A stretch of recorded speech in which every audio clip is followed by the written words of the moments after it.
जय हिंद साथियों, मैं अनिल कुमार फिर से अपने यूट्यूब चैनल में आप लोगों का स्वागत करता हूं। दोस्तों, आज के सेशन का मेरा जो टॉपिक है वो आपको ज्योग्राफी का टॉपिक है और इसके अंतर्गत हम लोग क्या करेंगे कि देखिए कि एसबीपीडी जो बुक है उस पे ज्योग्राफी के दो खंड है, ठीक है।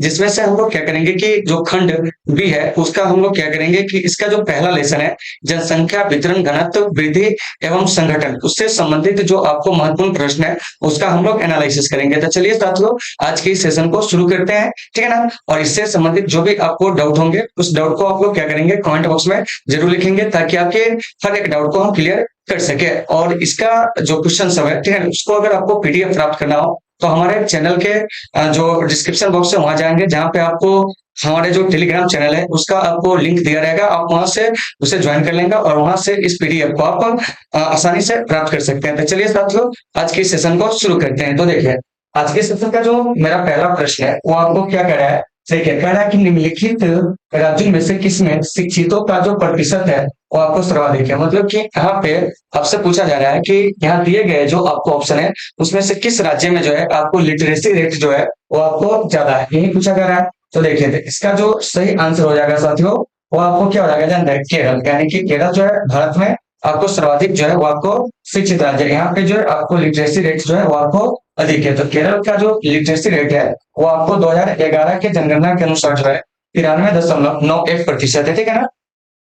तो फिर यहाँ से एक बात आती है कि भारत की जो साक्षरता दर थी 2011 के जनगणना के अनुसार वो कितनी थी। तो देखिए, तो भारत की जो साक्षरता दर है 2011 की जनगणना के अनुसार वो आपको 74.04% है। तो इन चीजों को आपको बढ़िया से याद रखना है, ठीक है ना। चलिए अब चलते हैं हम लोग अगले प्रश्न की ओर। अगला प्रश्न हमारा क्या कर रहा है, इसमें हम लोग क्या करेंगे कि आपको बात करेंगे और जहां भी दिक्कत हो आप जरूर कमेंट करके बताओगे। चलो देखो, नेक्स्ट प्रश्न क्या कह रहा है, कह रहा है कि किस नगरीय क्षेत्र में प्रवासी जनसंख्या का अंश जो है वो आपको सर्वाधिक है। मतलब पूछा जा रहा है आपसे कि कौन सा ऐसा शहर है जहां पर आपको प्रवासी जनसंख्या सर्वाधिक है। तो वो हो जाएगा आपको मुंबई। क्या हो जाएगा, मुंबई। तो ऑप्शन नंबर ए इसका सही हो जाएगा।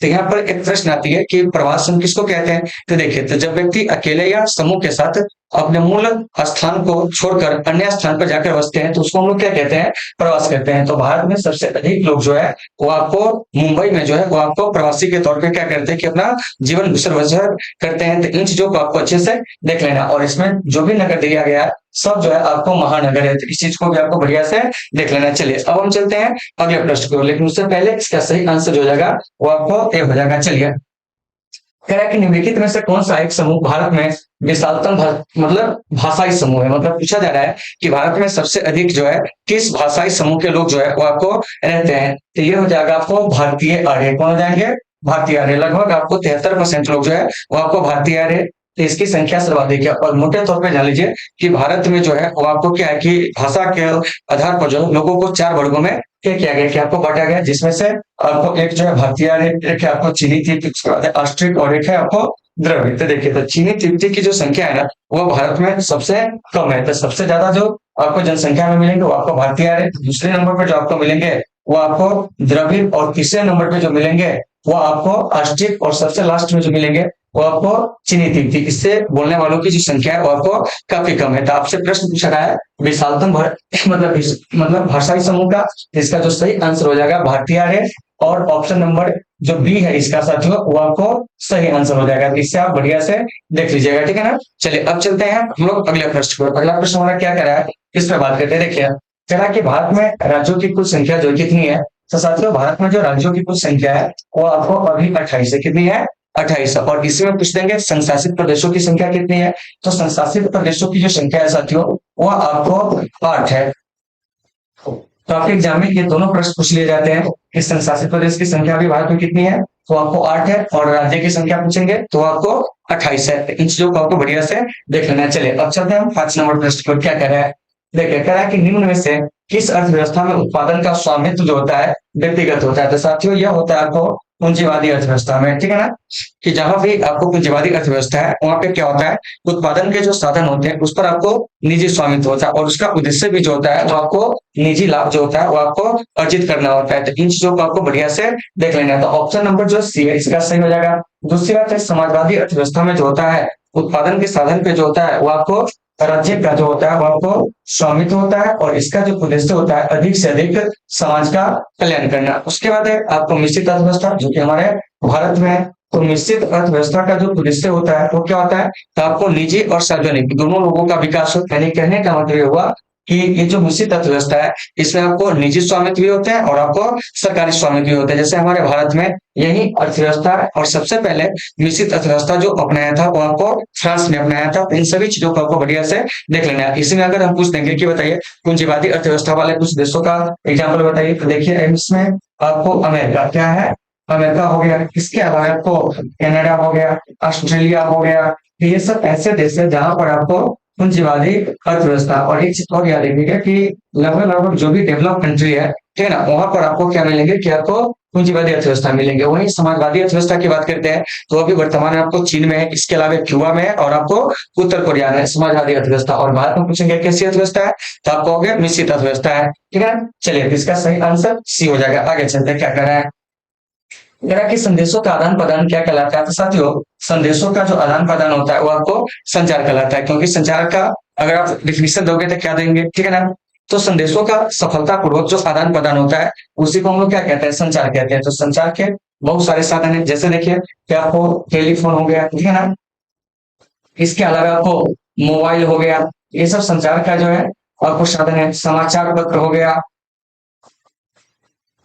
फिल्म हो गया, तो ये सब आपको संचार का क्या है कि आपको साधन है। और भी बहुत सारी चीजें हो सकते हैं, इंटरनेट से जुड़ा हुआ जो भी चीज है वो आपको संचार का ही तो क्या है कि आपको माध्यम है। तो संचार का परिभाषा हम क्या देंगे कि संदेशों का आदान प्रदान जब सफलतापूर्वक होता है तो उसी को हम लोग क्या कहते हैं, संचार कहते हैं। चलिए नेक्स्ट प्रश्न पर चलते हैं, क्या कह रहा है, स्वेज नहर जोड़ती है किसे। तो साथियों स्वेज नहर जो है भूमध्य सागर और लाल सागर को जो है वो आपको जोड़ती है। यहाँ से बात आती है कि स्वेज नहर व्यापार के लिए कब खोला गया था, ये क्वेश्चन आपसे बराबर पूछा जाता है। तो देखिए स्वेज नहर जो है ना व्यापार के लिए 1869 ईस्वी में क्या किया गया था कि आपको खोला गया था। और एक चीज याद रखिएगा, स्वेज नहर के अगर राष्ट्रीयकरण की बात आएगी वो आपको 1956 में हुआ था। और स्वेज नहर पर जो अभी एक अधिकार है वो किस देश का है, तो वह आपको इजिप्ट का है, यानी कि मिस्र का जो अधिकार है वो अभी आपको स्वेज नहर पे है। तो इन चीजों को बढ़िया से आपको देख लेना है। स्वेज नहर की जो लंबाई है वो कितनी है, तो साथियों स्वेज नहर की जो लंबाई है वो आपको 193 किलोमीटर जो है वो आपको लगभग है। और इस नहर के बन जाने से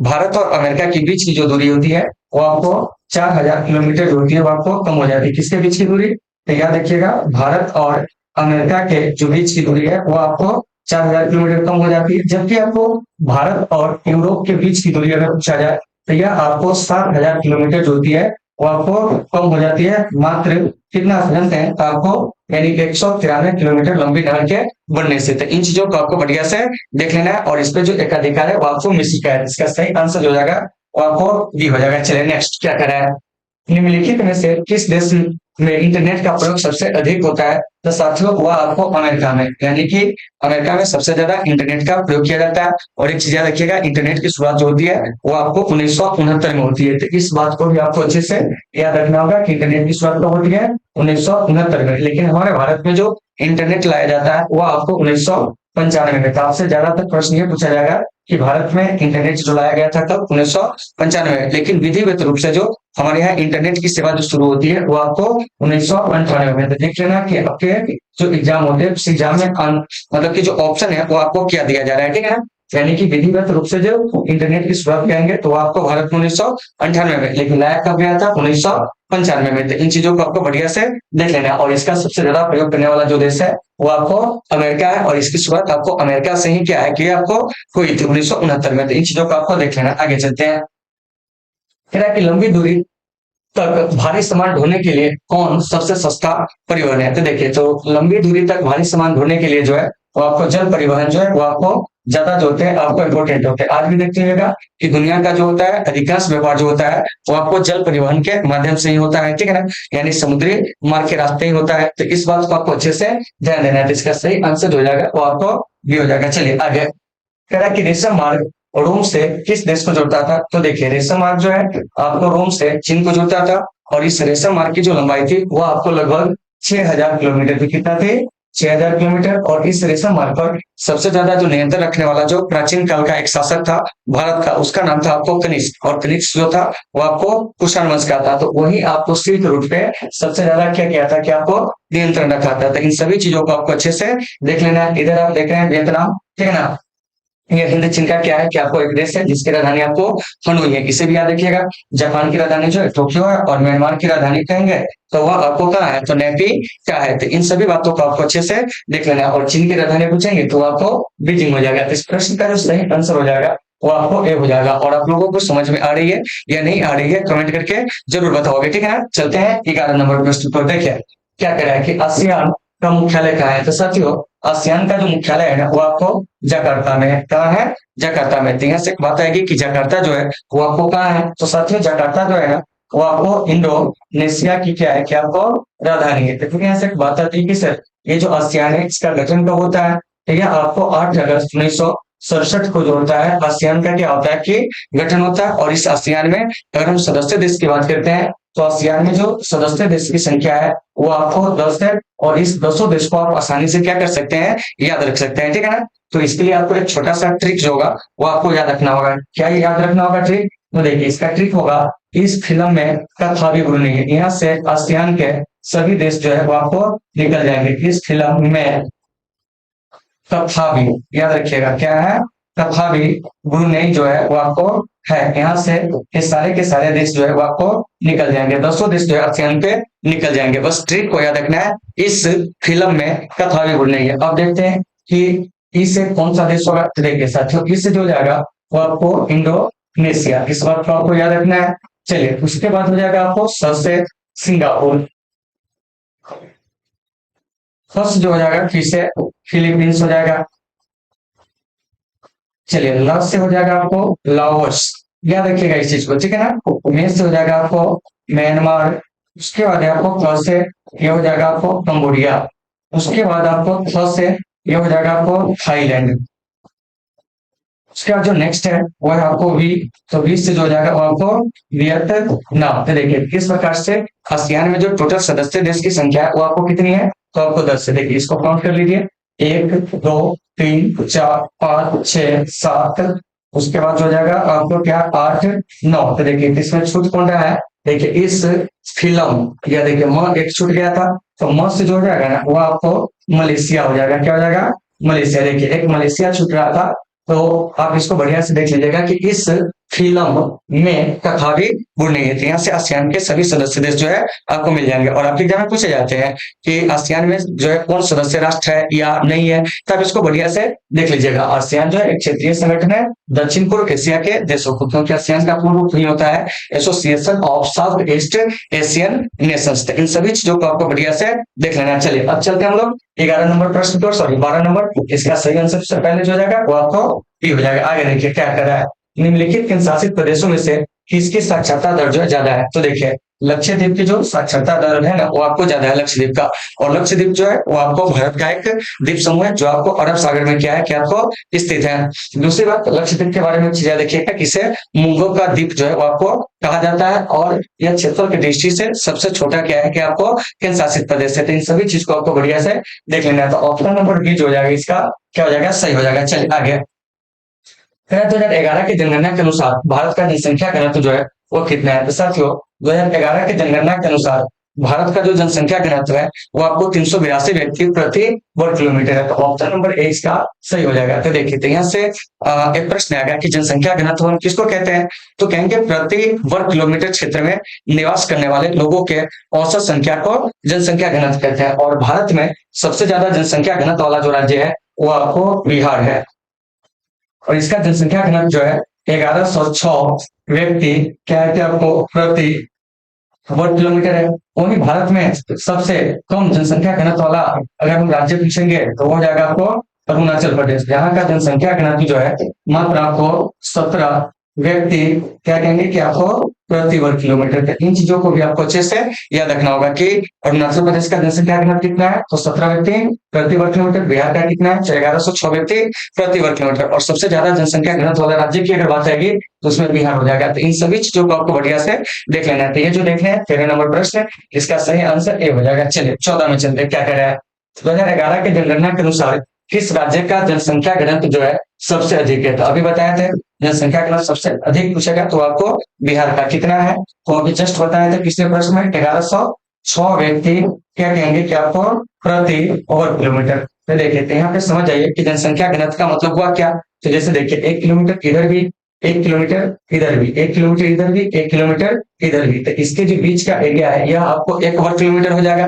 तो इसी बीच में जो निवास करने वाले लोगों की औसत संख्या होगी उसी को हम लोग क्या कहेंगे, तो आपको जनसंख्या घनत्व यानी कि डेंसिटी ऑफ पॉपुलेशन कहेंगे। तो भारत में सबसे अधिक जो है डेंसिटी ऑफ पॉपुलेशन किस राज्य का है, तो कहेंगे आपको बिहार का, ठीक है ना। चलिए तो 14 का सही आंसर जो हो जाएगा वो आपको सी हो जाएगा। 15 में चलते हैं। कह रहा है कि 2011 की जनगणना के अनुसार बिहार में प्रति वर्ग किलोमीटर जनसंख्या घनत्व जो है वो आपको क्या है, जस्ट अभी बताया था।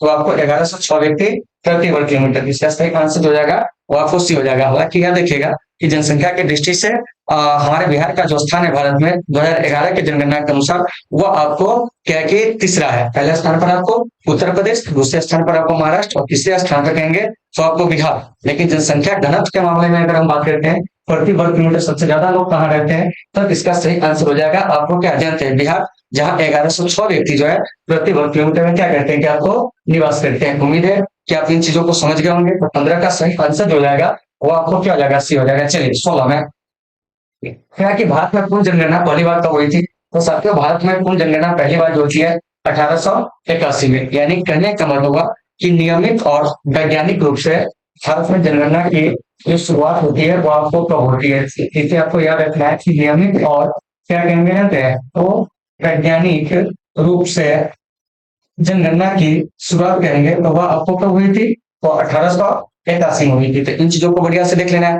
लेकिन अगर सीधे पूछेंगे कि जनगणना की शुरुआत भारत में कब हुई थी, तो साथियों वो आपको 1872 में हुई थी। और यहाँ से एक चीज याद रखिएगा कि जिस समय भारत में जनगणना की शुरुआत हुई थी उस समय भारत के जो वायसराय थे वो आपको लॉर्ड मेयो थे। और इसी वायसराय की क्या होती है कि आपको हत्या जो होती है वो आपको भारत में ही कर दी जाती है। और नियमित रूप से भारत में जनगणना शुरू करने का जो श्रेय जाता है वो आपको लॉर्ड रिपन को जाता है। इन चीजों को आपको बढ़िया से देख लेना। और लॉर्ड रिपन को हम लोग भारत में स्थानीय स्वशासन का क्या कहते हैं, जनक कहते हैं। तो 16 का सही आंसर जो हो जाएगा वो आपको ए हो जाएगा। तो इन चीजों को आपको अच्छे से देखना है। जहां भी दिक्कत हो आप कमेंट करके जरूर बताओगे ताकि आपकी समस्या का हम समाधान जो है वो आपको कर सके। चलिए अब चलते हैं हम नेक्स्ट प्रश्न को, क्या कर रहा है सुनिए। किस राज्य में साक्षरता दर सबसे अधिक है, तो देखिए सबसे अधिक साक्षरता दर जो है तो आपको केरल में, जहाँ की साक्षरता दर जो है तो आपको 93.91% है। इन चीजों को आपको बढ़िया से देख लेना है। और केरल में लिंगानुपात भी जो है वो आपको सबसे अधिक है, इस बात को भी आपको अच्छे से याद रखना है। तो 17 का सही आंसर जो हो जाएगा वो आपको ए हो जाएगा। चलिए 18 में क्या कर रहा है, विश्व व्यापार संगठन का मुख्यालय क्या है, तो साथियों विश्व व्यापार संगठन का जो मुख्यालय है वो आपको कहाँ है, जेनेवा में। जेनेवा यानी कि स्विट्जरलैंड में। तो देखिए ये जो विश्व व्यापार संगठन है इसको हम लोग वर्ल्ड ट्रेड ऑर्गेनाइजेशन कहते हैं। वियना में जो है वो आपको ओपेक का क्या है कि आपको मुख्यालय, मतलब कि organisation of petroleum exporting countries. उसके बाद वाशिंगटन डीसी में अगर हम बात करते हैं तो आपको वर्ल्ड बैंक और आपको अंतरराष्ट्रीय मुद्रा कोष यानी इंटरनेशनल मॉनेटरी फंड, और इसके अलावा आपको आईबीआरडी। आईबीआरडी इसी को हम लोग कहते हैं किस बैंक के नाम से भी इसको क्या करते हैं कि आपको जानते हैं, ठीक है ना, यानी कि international bank for reconstruction and development, ठीक है ना। इसी को विश्व बैंक जो होता है वो आपको कहा जाता है। तो इसका जो मुख्यालय है ना दोनों संस्था का वो आपको वाशिंगटन में, न्यूयॉर्क में कहेंगे वो आपको यूएनओ का क्या मुख्यालय है, यानी कि संयुक्त राष्ट्र का जो मुख्यालय है वो आपको कहाँ है, तो क्या कहेंगे न्यूयॉर्क में। तो इन सभी चीजों को आपको बढ़िया से देख लेना है। तो 18 का सही आंसर जो हो जाएगा वो आपको ए हो जाएगा। चलिए 19 में ओपेक यानी कि organisation of petroleum exporting countries का जो मुख्यालय होता है, तो साथियों अभी बताया यह जो है आपको वियना में। और ओपेक का गठन कब होता है, तेरी बात याद रखिएगा 1960 में ओपेक का क्या होता है कि आपको गठन होता है। और यह पेट्रोलियम निर्यातक देशों का क्या है कि आपको एक संगठन है। तो इन चीजों को देख लीजिएगा। इधर हनोई है जो वियतनाम की राजधानी है, क्या कहता है इंडोनेशिया की राजधानी है। और ये जो जेनेवा है स्विट्जरलैंड का एक शहर है। हालांकि स्विट्जरलैंड की राजधानी पूछेंगे तो वो आपको फॉर्म हो जाएगा। इन चीजों को भी आपको अच्छे से देख लेना है। तो ये जो देख रहे हैं 19 नंबर प्रश्न, इसका सही आंसर जो हो जाएगा वो आपको ए हो जाएगा। चलिए अब हम चलते हैं 20 नंबर प्रश्न पर, क्या कह रहा है, निम्नलिखित में से कौन ऑस्ट्रेलिया की राजधानी, देखिए ऑस्ट्रेलिया की राजधानी पूछा जा रहा है। तो साथियों आपको बताया था कि जब भी आपको ऑस्ट्रेलिया जाना हो तो एक बड़ा सा केन लीजिए, ठीक है ना, और ऑस्ट्रेलिया चले जाइए। तो बड़ा केन, ठीक है ना, यानी हो गया केन हो रहा है। तो इन चीजों को आपको अच्छे से देख लेना है। तो किनवरा ऑस्ट्रेलिया की राजधानी हो गया, बीजिंग हो गया वो आपको चीन की राजधानी हो गया, आदिस अबाबा जो है वो आपको इथोपिया की क्या होगी, कि आपको राजधानी होगी। देखिए कभी कभी पूछ दिया जाएगा कि इथोपिया की जो राजधानी है वो आपको कहाँ है, तो क्या कहोगे, आदिस अबाबा, ठीक है ना। आपको बीजिंग जो है वो आपको चाइना की क्या है, राजधानी है, और जो है वो आपको ऑस्ट्रेलिया का क्या है, कि आपको एक शहर है। तो इस चीज को आपको अच्छे से देखना है। तो 20 का सही आंसर जो हो जाएगा वो आपको ए हो जाएगा। चलिए अब हम चलते हैं 21 में, क्या करें, इनमें से किस राज्य की जनसंख्या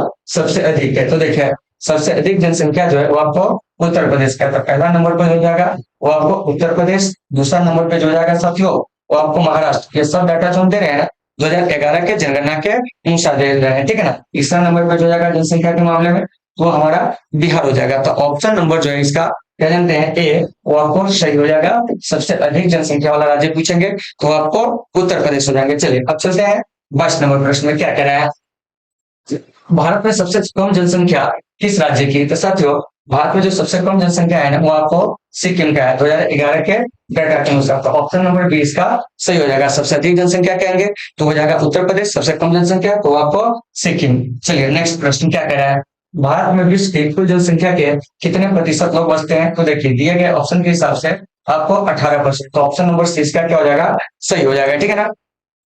और भारत जो है 2023 में क्या है कि दुनिया में सबसे अधिक जनसंख्या वाला जो देश है वो आपको बन गया। तो यहाँ से प्रश्न आएगा कि विश्व में सबसे अधिक जनसंख्या किस देश का है, तो आप कहोगे भारत का, ठीक है ना। तो इस सभी बातों को आपको अच्छे से याद रखना है। चाइना को क्या किया है कि आपको पछाड़कर आगे जो है बढ़ गए हैं। तो इसका सही आंसर जो हो जाएगा वो आपको भी हो जाएगा। और चाइना जो हो गया जनसंख्या के मामले में वो आपको दूसरा स्थान पे हो गया, ठीक है ना। चलिए अब चलते हैं नेक्स्ट प्रश्न को, लेकिन उससे पहले इसका सही आंसर जो हो जाएगा वो आपको क्या हो जाएगा, तो सी हो जाएगा। और आप लोगों को समझ में आ रही है या नहीं आ रही है आप लोग कमेंट करके जरूर बताओगे, ठीक है ना। जब तक नहीं बताओगे जब तक क्या होगा जानते हैं कि हम आपकी समस्या का जो है वो आपको समाधान नहीं कर पाएंगे। इसलिए आप लोग क्या करेंगे कि हर हाल में जो है जहां भी दिक्कत हो आप जरूर हमसे शेयर कीजिए, ठीक है ना। चलिए अब हम चलते हैं अगले प्रश्न को। अगला प्रश्न हमारा क्या कह रहा है इस पे बात करते हैं। देखिए कह रहा है कि भारत की जनगणना के अनुसार निम्नलिखित में से कौन नगर की परिभाषा का अंग नहीं है। कह रहा है कि जनसंख्या घनत्व 400 व्यक्ति प्रति वर्ग किलोमीटर, ये तो है। नगर पालिका नगर निगम आदि का होना, जनसंख्या का आकार 5000 व्यक्तियों से अधिक होना, तो ये सब भी है, क्या है, ये सब भी है। इसका मतलब ऑप्शन नंबर डी नहीं होगा, क्योंकि कह रहा है कि 75% से अधिक जनसंख्या का प्राथमिक क्षेत्र में संलग्न होना, ये नहीं है। क्योंकि शहर के लिए क्या है, नगर के लिए क्या है कि आपको जो 75% जनसंख्या है ना वो आपको प्राथमिक कार्य में नहीं लगा होना चाहिए, वो जो है द्वितीयक और तृतीयक व्यवसाय में लगा होना चाहिए। तो इसका सही आंसर हो जाएगा वो आपको डी हो जाएगा। तो इसको आप बढ़िया से देख लोगे, ठीक है ना। चलिए अब चलते हैं 25 नंबर प्रश्न पर, क्या कह रहा है, 2011 की जनगणना के अनुसार भारत की साक्षरता का प्रतिशत क्या है। तो देखिए 2011 की जनगणना के अनुसार भारत में जो साक्षरता दर है वो आपको 74.04% है। लेकिन इसी में पूछ लेंगे कि आपको महिला की जो साक्षरता है वो आपको क्या है, इसमें पूछ दिया जाएगा कि आपको पुरुष की जो साक्षरता है वो क्या है। तो देखिए महिला की जो साक्षरता है 65.46%, उसका पुरुष की जो साक्षरता है 83.14%। इन चीजों को आपको बढ़िया से देख लेना है। तो 25 का सही आंसर क्या हो जाएगा, तो आपको सी हो जाएगा। चलिए 26 में क्या करा है, भारत के निम्नलिखित राज्यों में से किस एक में 0 से 6 आयु वर्ग के बच्चों में लिंग अनुपात जो है सबसे कम है, वो है आपको हरियाणा में। उसके बाद हो जाएगा आपको पंजाब में। तो ऑप्शन नंबर जो है वो आपको भी इसका सही हो जाएगा। देखिए और शिशु लिंग अनुपात जो होता है ना वो आपको हमेशा निकाला जाता है 0 से 6 आयु वर्ग के बीच में लड़का और लड़कियों की संख्या के अनुपात में इसको क्या होता है कि आपको निकाला जाता है। इसका सही आंसर जो जाएगा वो आपको बी हो जाएगा। चलिए 27 नंबर प्रश्न को क्या कह रहा है, भारत के निम्नलिखित राज्यों में से किस एक में स्त्री साक्षरता जो है वो आपको न्यूनतम है। तो साथियों स्त्री साक्षरता जो सबसे कम है वो आपको बिहार में 2011 के जनगणना के अनुसार जो था वो आपको 53% जो है लगभग आपको बिहार का जो है स्त्री साक्षरता दर जो था वो आपको था। इस बात को आपको अच्छे से याद रखना है। तो ऑप्शन नंबर डी इसका क्या हो जाएगा, सही हो जाएगा, ठीक है ना।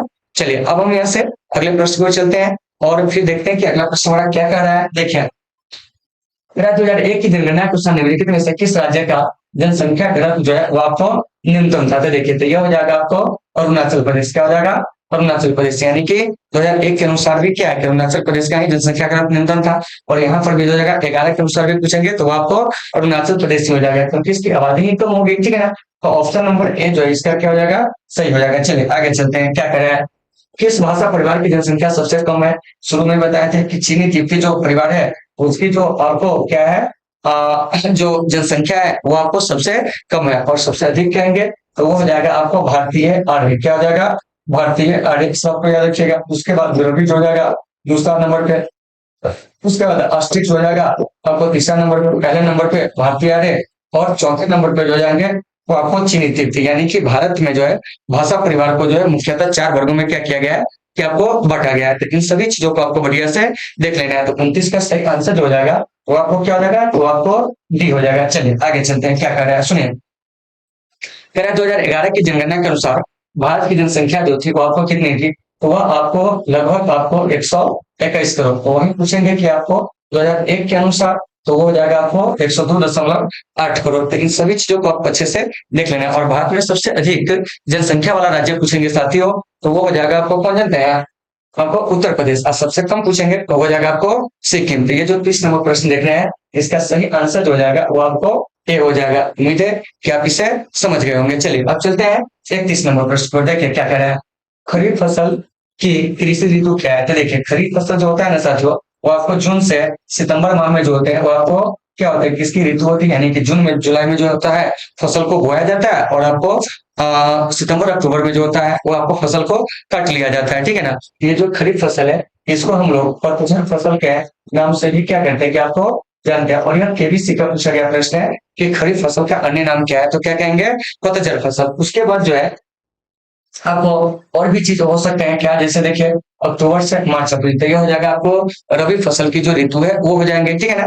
तो 31 का सही आंसर जो हो जाएगा वो आपको डी हो जाएगा। और भारत में क्या है कि फसल ऋतु को जो है 3 वर्गों में बांटा गया है। एक है खरीफ फसल, एक है रबी फसल, और एक जो है आपको जायद फसल। तो इस सब बात को आपको अच्छे से देख लेना है। 31 का सही आंसर जो हो जाएगा वो आपको डी हो जाएगा। चलिए नेक्स्ट क्या कह रहा है, रबी की फसल जो होती है पैदा होती है किस ऋतु में? तो देखिए तो रबी की फसल जो पैदा होती है ना साथियों वो आपको शीत ऋतु में। तो इसका सही आंसर जो हो जाएगा वो आपको ए हो जाएगा। जैसे देखिए गेहूं हो गया, ठीक है ना? इसके अलावा आपको विभिन्न प्रकार के जो आपको तिलहन फसल हो गए, ठीक है ना? इसके अलावा आपको कुछ दलहनी फसलें हो गए, ये सब जो है आपको शीत ऋतु में क्या होते हैं कि आपको बोए जाते हैं। तो 32 का सही आंसर आपको ए हो जाएंगे। चलिए नेक्स्ट देखिए क्या कह रहा है, भारत में गेहूं उत्पादन में अग्रणी राज्य कौन है? तो साथियों गेहूं और गन्ना दोनों के उत्पादन में जो है आपको उत्तर प्रदेश जो है सबसे आगे है पूरे भारत में। तो इस बात को आपको अच्छे से याद रखना है। पंजाब जो है अनाजों के उत्पादन में प्रति हेक्टेयर में जो है सबसे ज्यादा है, पंजाब हरियाणा। मध्य प्रदेश कहेंगे तो ये आपको दलहन के उत्पादन में जो है सबसे आगे है। आपसे प्रश्न पूछा जाएगा कि दलहन का सबसे अधिक उत्पादन कहाँ होता है? क्या कहेंगे? मध्य प्रदेश में। और मध्य प्रदेश को हम लोग सोया प्रदेश के नाम से भी क्या कहते हैं कि आपको जानते हैं। तो ऑप्शन नंबर डी इसका क्या हो जाएगा? सही हो जाएगा। चलिए और गेहूं किस फसल का उदाहरण है? तो कहेंगे हम गेहूं जो है वो आपको रबी फसल का क्या है कि आपको एग्जाम्पल है। तो 33 का सही आंसर डी हो जाएगा। चलिए 34 में क्या कह रहा है, निम्न में से कौन सबसे महत्वपूर्ण जूट उत्पादक क्षेत्र है? तो यह साथियों क्या है, आपको गंगा जो डेल्टा है वह आपको क्या है भारत में जूट उत्पादन का महत्वपूर्ण क्षेत्र है। यानी कि पश्चिम बंगाल जो है भारत में सबसे ज्यादा क्या कहता है कि जूट का जो होता है वो आपको उत्पादन करता है। तो इन चीजों को आपको अच्छे से देख लेना है। तो ऑप्शन नंबर जो है आपको सी इसका क्या हो जाएगा कि आपको सही हो जाएगा। तो फिर यहाँ से एक बात आती है कि आपको जूट का जो सबसे अधिक उत्पादन होता है वो कहाँ होता है? तो जूट का जो सबसे अधिक उत्पादन होता है वो आपको भारत में होता है, लेकिन जूट का जो सबसे ज्यादा बने सामान का निर्यात की अगर बात आएगी तो आपको बांग्लादेश करता है। तो इन बातों को आपको बढ़िया से देख लेना है। चलिए अब हम चलते हैं आगे 35 नंबर प्रश्न पर। क्या कह रहा है, सरदार सरोवर परियोजना किस नदी पर है? तो साथियों सरदार सरोवर परियोजना जो है आपको नर्मदा नदी पर है। कहाँ? तो आपको गुजरात में। और ये जो नर्मदा नदी है ये मध्य भारत की एक नदी है जिससे आपको मध्य प्रदेश और गुजरात की जो है वो आपको जीवन रेखा जो है वो आपको कही जाती है। तो इस सब बात को आपको अच्छे से याद रखना है। ये जो देख रहे हैं 35 नंबर प्रश्न, इसका सही आंसर ये हो जाएगा। दूसरी बात ये भी याद रखिएगा कि नर्मदा नदी की जो उत्पत्ति होती है ना वो आपको कहाँ से होती है? तो साथियों नर्मदा नदी की जो उत्पत्ति होती है ना वो आपको यानी कि अमरकंटक पहाड़ी मध्य प्रदेश से होती है। तो इन सभी बातों को आपको बढ़िया से देख लेना है। 35 का सही आंसर आपको ये हो जाएगा। चलिए अब चलते हैं 36 में। क्या कह रहा है, भारत विभाजन से किस फसल का प्रमुख उत्पादन क्षेत्र हमारे हाथ से जाता रहा? तो वह है आपको जूट का। किसका है? जूट का। यानी कि भारत विभाजन से सबसे ज्यादा जो नुकसान हुआ था भारत को वो आपको जूट के फसल को लेकर हुआ था। क्योंकि यह क्षेत्र जो है आपको बांग्लादेश में क्या था कि आपको चला गया है, मतलब बांग्लादेश नहीं कहेंगे, तो पहले तो पूर्वी पाकिस्तान, बाद में आपको बांग्लादेश में जो था वो आपको चला गया था। तो 36 का सही आंसर हो जाएगा वो आपको सी हो जाएगा। चलिए अब चलते हैं 37 में। निम्नलिखित में से कौन औद्योगिक नगर जो है वो आपको है? तो देखिए जमशेदपुर जो है साथियों वो आपको औद्योगिक नगर है, क्योंकि Tata iron and steel company का नाम सुनिएगा, जो जमशेदजी टाटा के द्वारा जो था आपको स्थापित किया गया था। तो ये जो जमशेदपुर है ना, इसी जमशेदपुर में जो है वो आपको क्या जानते हैं कि आपको Tata iron and steel company है, और इसको टाटा नगर के नाम से भी क्या होता है कि आपको जाना जाता है। तो 37 का सही आंसर हो जाएगा वो आपको ये हो जाएगा जमशेदपुर है का, तो आपको झारखंड में है। तो इन चीजों को अच्छे से देख लेना। चलते हैं अब 38 नंबर प्रश्न। देखिए क्या कर रहा है। 2011 की जनगणना के अनुसार किस राज्य की जनसंख्या का घनत्व सबसे कम है? तो देखिए सबसे कम जनसंख्या घनत्व वाला राज्य पूछेंगे तो आपको अरुणाचल प्रदेश, और यहाँ का जो जनसंख्या घनत्व वो कितना है?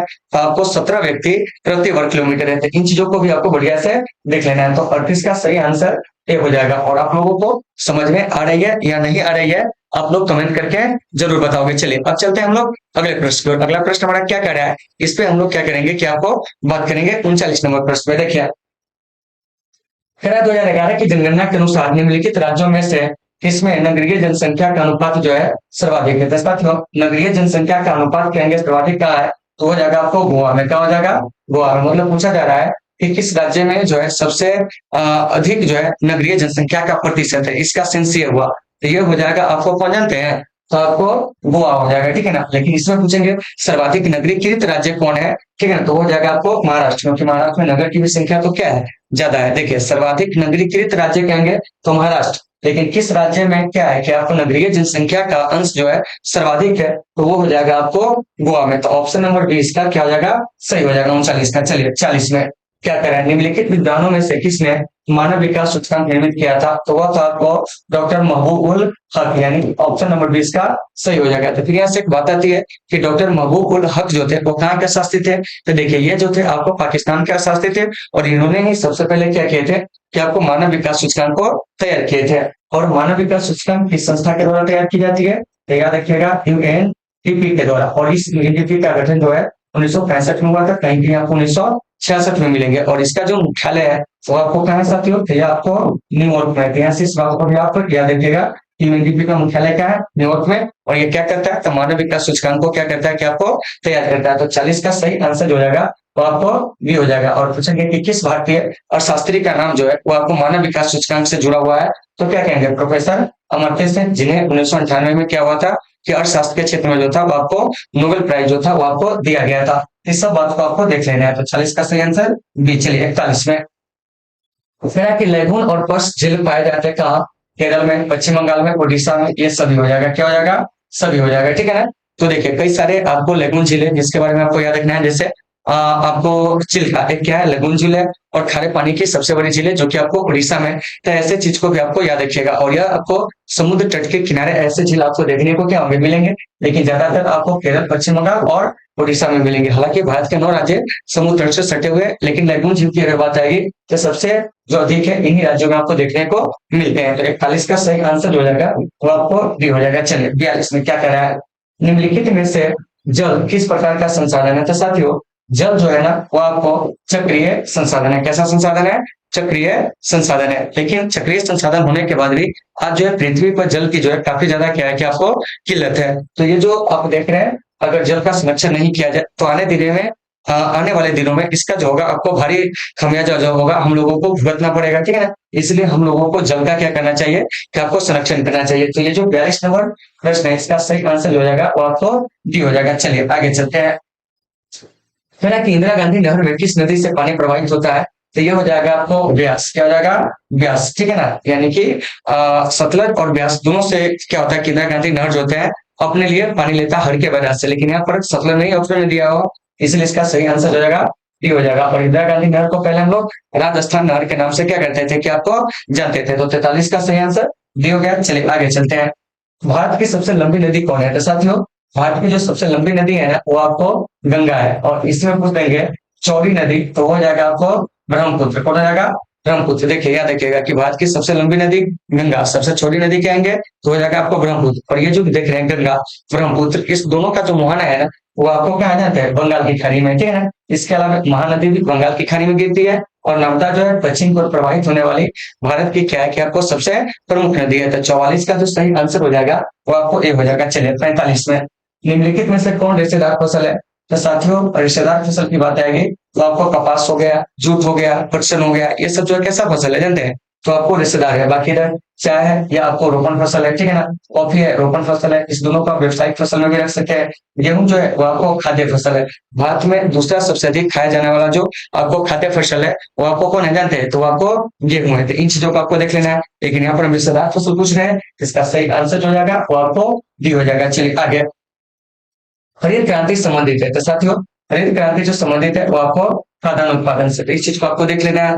वहीं में पूछ देंगे कि आपको श्वेत क्रांति वो आपको दूध उत्पादन से हो जाएगा। तो ऑप्शन नंबर ए जो हो जाएगा इसका क्या हो जाएगा कि आपको सही हो जाएगा। और भारत में हरित क्रांति की जो शुरुआत होती है 1966 में, और भारत में हरित क्रांति शुरू करने का जो श्रेय जाता है वो आपको डॉक्टर एम.एस.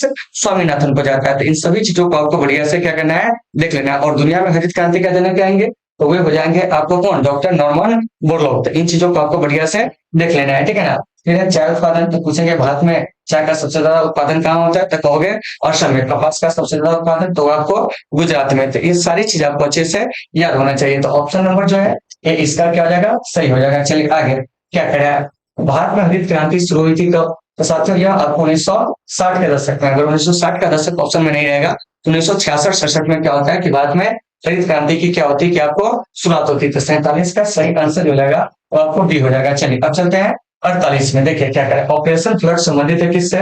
तो साथियों ऑपरेशन फ्लड जो संबंधित है ना वो आपको दूध से है। और भारत में ऑपरेशन फ्लड की जो शुरुआत होती है वो आपको 1970 के दशक में होती है, ठीक है। तो ये सभी चीज को आपको अच्छे से याद रखना है। तो ये जो देख रहे हैं 48 नंबर प्रश्न, इसका सही आंसर जो जाएगा वो आपको सी हो जाएगा। और भारत में श्वेत क्रांति के जो जनक कहे जाते हैं वो आपको डॉक्टर वर्गीज कुरियन। तो ये भी प्रश्न आपके एग्जाम में पूछे जाते हैं कि भारत में श्वेत क्रांति के जनक जो है इन्हें कहा जाता है, तो क्या कहेंगे?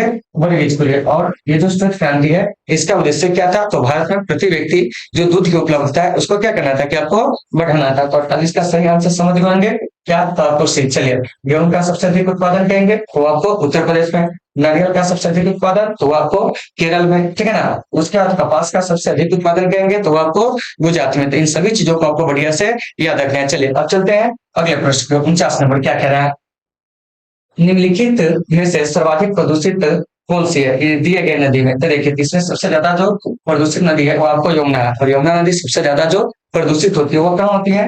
जानते हैं तो यह आपको इटावा और दिल्ली में जो है सबसे ज्यादा यमुना नदी जो होती है वो आपको प्रदूषित होती है, ठीक है ना। इस बात को आपको अच्छे से याद रखना है। और सतलज जो है यह आपको पंजाब के निर्माण में अहम भूमिका निभाती है। ब्रह्मपुत्र नदी जो है यह आपको क्या कि असम में काफी ज्यादा बाढ़ लाती है, ठीक है ना। यह आपको चीन के जो तिब्बत स्थित मानसरोवर जिले वहां से उत्पन्न होते हुए अरुणाचल प्रदेश होते हुए क्या होता है कि आपको असम, उसके बाद जो होता है बांग्लादेश होते हुए, ये प्रवाहित होते हुए क्या होता है कि बंगाल की खाड़ी में जो होती है अपना मुहाना बनाती है। इसको आपको देख लेना है। गोदावरी इसे हम लोग दक्षिण की गंगा कहते हैं या प्रीत गंगा के नाम से भी क्या करते हैं जानते हैं। तो इस सब बात को आपको अच्छे से याद रखना है। तो 49 का सही आंसर आपको डी हो जाएगा। ठीक है, और नदी वाला जो कुछ क्वेश्चन सब है तो नदी वाले क्वेश्चन को हम क्या करेंगे कि लेकर आएंगे। आगे देखिए क्या कह रहा है, कौन सी नदी वैसे पूर्वी भारत में नहीं है? तो देखिए पूर्वी भारत में आपको क्या हो जाएगा, सिंधु बेसिन जो होगा वो आपको नहीं होगा। तो इन चीजों को आपको अच्छे से याद रखना है। तो ये जो देख रहे हैं 50 नंबर प्रश्न, इसका सही आंसर जो हो जाएगा ना वो आपको क्या हो जाएगा, ये हो जाएगा। तो देखिए यहाँ से एक चीज आप याद रखिएगा, क्या याद रखिएगा जानते साथियों कि आपको बंगाल की खाड़ी में गिरने वाली नदी जो है कौन कौन है उसका नाम आपको मुख्य रूप से जो है आपको याद करना है। जैसे भारत के मैप को देखते हुए दक्षिण भारत, तो यह आपको इस प्रकार से दिखते होंगे, ठीक है ना।